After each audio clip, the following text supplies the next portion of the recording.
slow, and just make these fish react to it around those isolated targets. Every little ramp like that, little walkways, pipes, brush, the back corners of the docks, anything that the fish can get around in that shallow cover, they just want to come up there and sit by it. They're just kind of hanging out right now, getting ready for the spawn coming. And when they just move up and stage like that, you never know when you pull in a pocket if it's the right one. There might be 4 or 5 and 6 pounders there, and you can go down the bank and just light it up in a hurry. I'm going to ask a question for both of you. While we're watching Jason Christie, Bill Lowen, Bassmaster Live, Championship Sunday, why has a spinnerbait, you guys started your careers winning monster events. I'm talking about Eufaula, Alabama. The first win I ever had. I'm going to bring you back to, was it Lanier or Lake Lanier, Lake baby. Lanier, wearing the camouflage coveralls, y'all. Why has a spinnerbait disappeared off the face of Earth?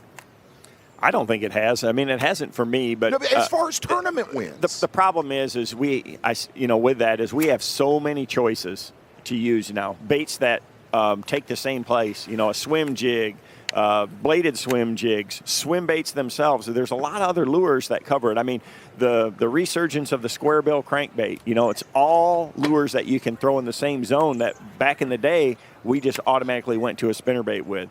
A spinnerbait isn't a bad lure, or it doesn't catch them anymore or anything like that. The spinnerbait's as good as it's always been. It's just like anything else. You got to use the right tool for the right situation. It's all about conditions, and that's all we're doing in any tournament is trying to pick the most efficient bait for the situation, and a spinnerbait is a darn good one under these conditions. A spinnerbait has not won a Bassmaster Elite Series event in 49 years. Yes, it has. It's been a big part of it. It's just not. Very seldom does anybody win with just one lure technique anymore. That's how good the field is. But you understand what I'm saying as far as is the domination of it. Not, in the 80s. Yeah, and that's a timing thing. I want yours. I just think we're all victims of wanting to use the latest and greatest and the newest and the prettiest things available. When the chatterbait evolved, the swim baits and those sort of things, and you just don't pick up one bait like Jason Christie has done here and throw it all day. You just pick up different baits, multiple lures. Like Kevin said, I think a lot of tournaments have been won when a spinnerbait was a part of the win.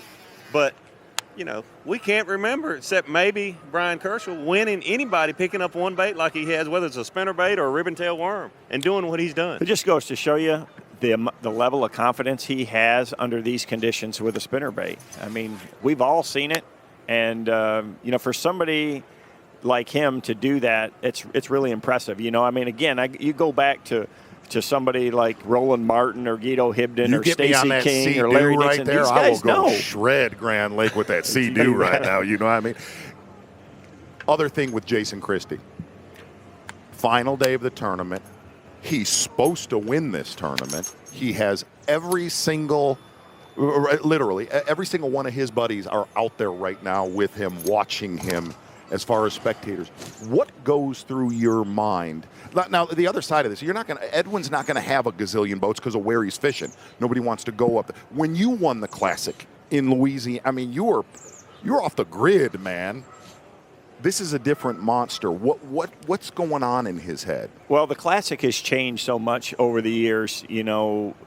Nowadays, the traffic, and not just the spectator boats out there, but just the magnitude of what the Classic brings to an area, it does bring a ton more pressure to the lake. I noticed yesterday out there on the water, there was guys fishing everywhere. They just want to be out there on the water when we're out there, and it's public water. It's totally fine. So it changes the whole outcome and the whole playing field, while you're out there, and you have to game plan for that. So Jason's going to have a lot more to deal with in that mid-lake area based on that. And don't think that Edwin didn't have that in his game plan where he's at, knowing that very few people would follow him up there. He is sneaky, isn't he? He is definitely one of those guys that he is burning to win the Classic.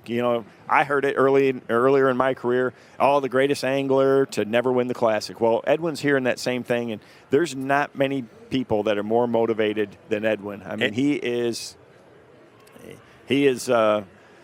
burning to win this. I mean, he knew this was a great opportunity for him. It's his home lake. That's why he put 2 months in, putting brush piles out And, you know, he wasted his time, but he still knows the lake, and look where he's at. I said early in the week it's hard not to pick both Jason and Edwin because they have such intimate knowledge of the lake. You have tough conditions like this, they're going to be good. For anybody joining us on Bassmaster.com, Bassmaster Live, gang, really, we've got guys moving around. We've got guys that are not in good cell coverage right now. As soon as we get a camera up, we will get back out on the water. Davey Height, after dinner last night, we walked out of the restaurant, warm night, and you literally said it.